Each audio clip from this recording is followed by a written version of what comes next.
Comença a fer calor.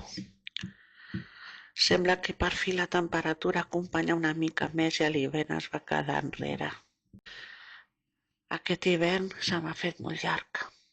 Dins d'aquestes quatre parets, de vegades sento que la casa és freda, silenciosa, massa quieta. La rutina pesa i hi ha dies en què tot sembla repetir-se. No és una cosa d'ara, és una cosa ja que ve de lluny. Anys de sentir-me incompresa, de lluitar per encaixar, de buscar la calma. I tot així, aquí segueixo. Em miro al mirall i sento el pes dels anys. Hi ha dies en què costa més començar, en què tot es fa més lent. I tot i així, una continua. S'aixeca, fa les coses, segueix endavant com pot. I després hi ha aquests moments. Encendre el foc, preparar un arròs, compartir una estona a l'aire lliure, el sol, la calma, les coses senzilles. Moments que no ho arreglen tot, però que ho fan una mica més lleuger. A vegades em pregunto si això només em passa a mi o si hi ha més persones, més dones que se senten així. He estat una persona que ha lluitat molt. He defensat sempre la meva manera de veure la vida, la meva manera de pensar. El que he volgut i el que no he volgut també ho he sabut apartar, encara que això portés conflictes. Potser no sempre ho he fet de la millor manera. No em sento culpable de les coses que no han sortit com una esperava. Sempre he intentat posar alegria dins del que he pogut. Però quan estàs a prop d'algú que no sosté aquesta alegria, les coses es desgasten sense adonar-te. De jove, sovint jo estava en segon o tercer pla. Els seus amics eren més importants. El seu món era un altre. Potser em vaig equivocar en algunes coses. Potser no vaig saber triar bé. Però quan ho miro des del dia d'avui, ho veig diferent.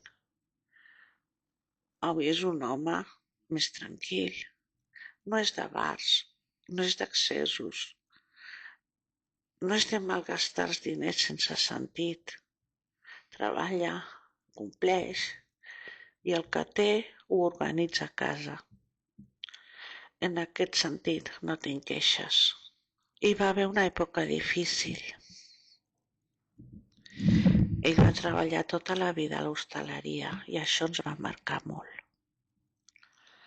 L'alcohol estava massa a prop i aquella etapa no ens va fer bé. Després va venir una altra etapa. Va trobar una feina que li agradava molt i guanyava molt bé. No hi feia falta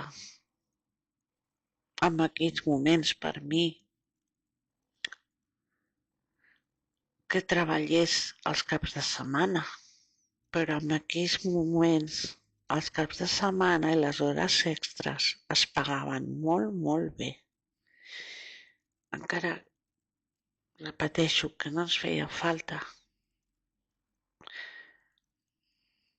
No perquè sobressin, sinó perquè jo no tenia cap il·lusió ni de viatjar, ni de comprar, ni de sortir. Jo era feliç a casa. Era feliç menjant un plat de llenties.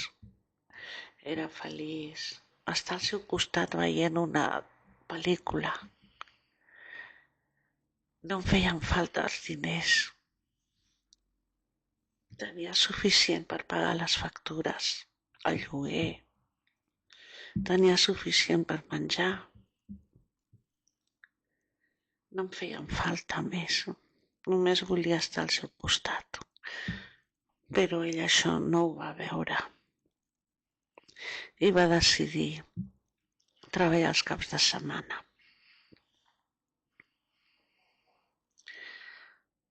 Tornava a quedar a casa sola.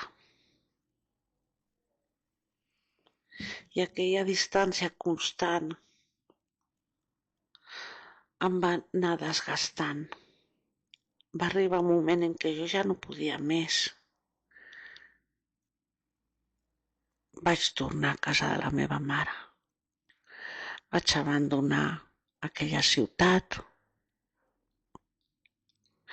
Vaig abandonar tot.